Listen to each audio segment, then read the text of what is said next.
Hi, what's up guys? It's me, Dan Cabrera. Welcome back to my channel and it's another The Unboxing Day. And today we're gonna unbox Hyuga Neji from Naruto Shippuden. This is made by Bandai Banpresto and it's the Vibration Stars line. But first of all, make sure to hit that like button, subscribe button, and also that notification bell para naman updated here every time na meron tayong bagong The Unboxing video tulad nito. So ano pang hinihintay natin? Tara, let's unbox!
And yun na nga guys, na-unbox na natin tong si Hyuga Neji.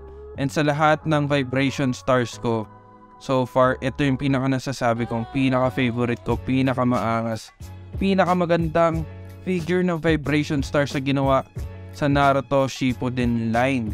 Grabe yung pagkagawa dito, sobrang solid ng figure na to. Magsimula tayo dun sa Byakugan. Pag zinumin natin yung mata niya, kita mo yung pagkagawa dun sa ugat, yung details. Napakaganda. Yung flow ng hair, sobrang angas. Sumusunod sa flow ng katawan niya. And yung details ng kamay niya, though yung kamay niya dito versus dun sa mga ibang Vibration Stars ng Naruto Shippuden, parang medyo malaki, no? Pero parang solid na rin kasi may emphasis dun sa special technique niya. So kung maaalala nyo, yun yung umiikot siya tapos nagkakayinyang sa likod, diba? So napaka-angas ang technique ni Neji. Siguro kung may add lang ako, konting effects lang. Pero kahit walang effects, napakaganda talaga ng figure na to. Lalo na nung nilagyan ko siya ng background na yin-yang, sobrang solid. Lumitaw talaga yung character ng figure na to. Napakaganda talaga.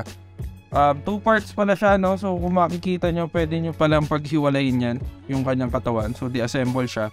Medyo magkakaroon ka lang ng struggle sa pagbalik kasi medyo mahigpit yung pagkaka-sizing nung mid parts to combine, pero which is good na rin para hindi siya agad humiwalay katulad nung iba. So yan, konting push lang. So pag na-push nyo na, okay na. And yun, napaka-solid nito talaga. Sa lahat ng Vibration Stars ko na Naruto Shippuden, mapapanood nyo naman yan. Yung iba may flaws, yung iba hindi ganun kaganda, pero ito yung pinaka solid sa kanilang lahat so far. Ito yung favorite ko sa ngayon. And yun, abangan natin, lalabas pa sila ng Vibration Stars sa Naruto Shippuden. So inaabangan ko dyan yung Deidara ng Akatsuki. Isa sa favorite Akatsuki ko si Deidara. So yun, wala na akong masabi dito sa figure na to. If you want to watch more The Unboxing videos, make sure to like and subscribe and always hit that notification bell para naman updated kayo sa mga The Unboxing videos natin. So I'll see you guys on the next video. Stay safe. God bless. Peace. I'm out.